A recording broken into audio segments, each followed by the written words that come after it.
cake.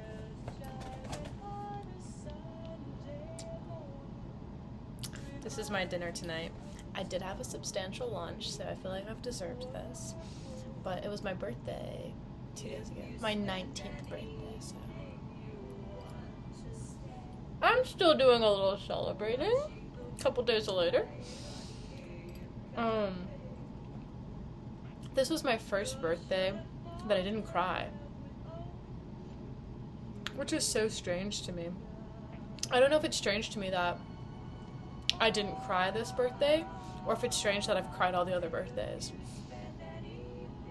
I think that, and there's been different reasons each year, but I think that most of the time my crying came from frustration, because I always wanted things to be perfect.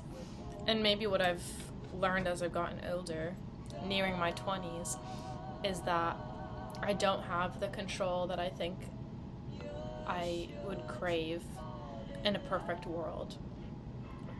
You don't have that, and I think that I think it's a beautiful thing, though, that I have these feelings, because to me, in the past, this frustration on birthdays came from knowing how beautiful things can be, and not only wanting that for myself, but wanting that for the people around me, to have these amazing, fabulous, I'm gonna change the song because it's not my vibe right now, but amazing and fabulous experiences.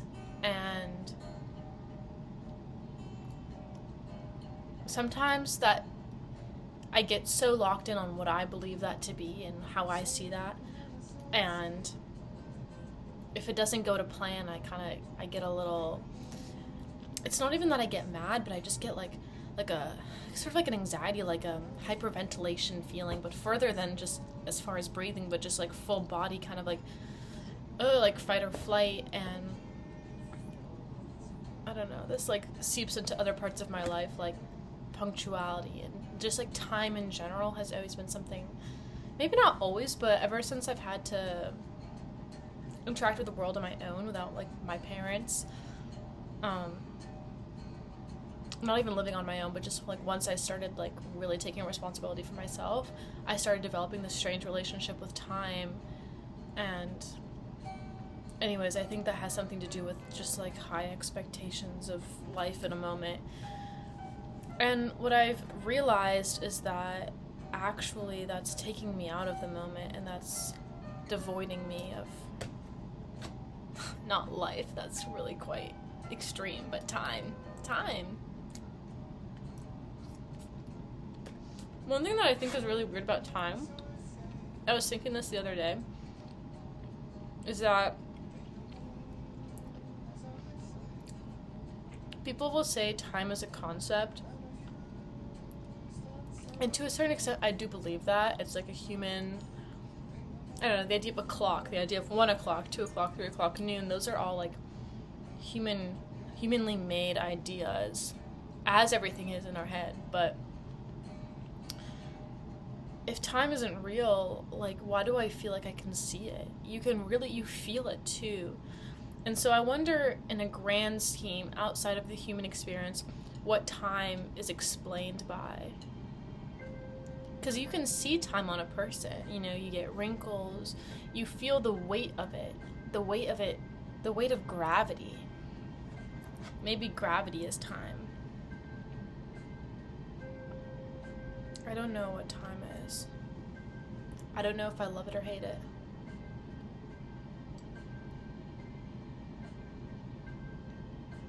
I don't know.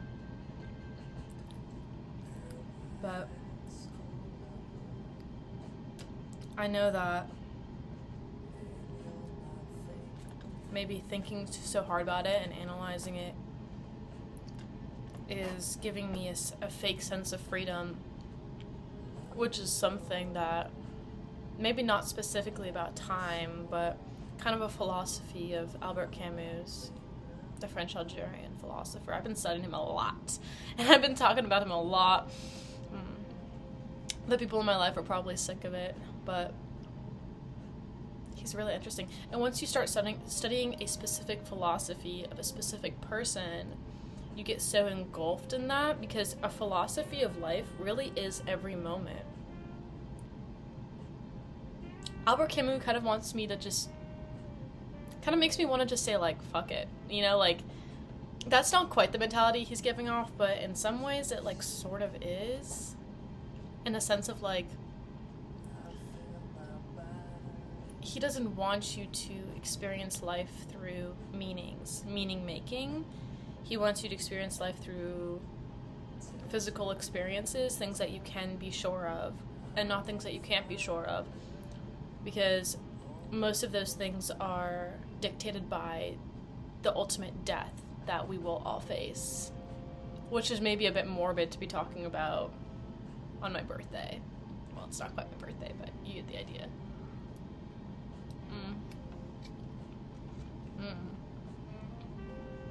But I guess Albert Camus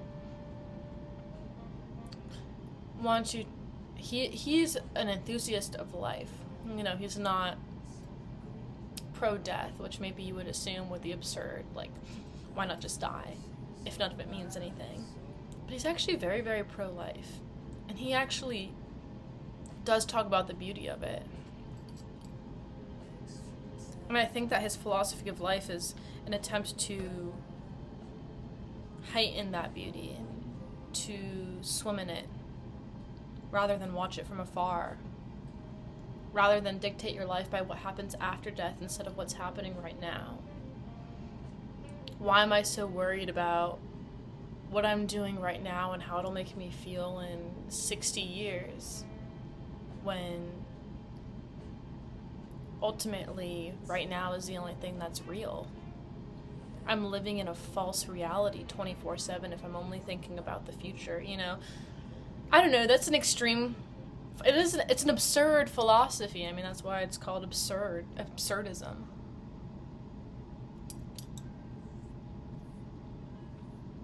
But with a grain of salt, maybe even a little bit, with like, not a grain of salt, maybe with like a sesame seed. Well, that's kind of small too. Like a nut. Take it with a nut. It sounds really weird. Like, apply it, but maybe there's boundaries. But it's strange because I feel like it's one of those things you can only be all in or all out about. But it's my birthday. I'm 19. This cake is bussing. It's so good. Look, I've made a little dent in it. This was not all from today. Just so you know.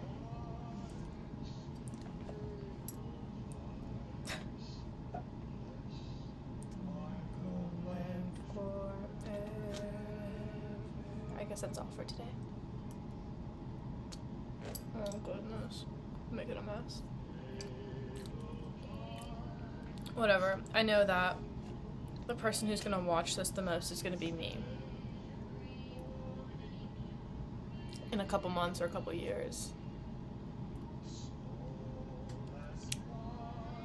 That's trippy. Whatever. I love you. Bye.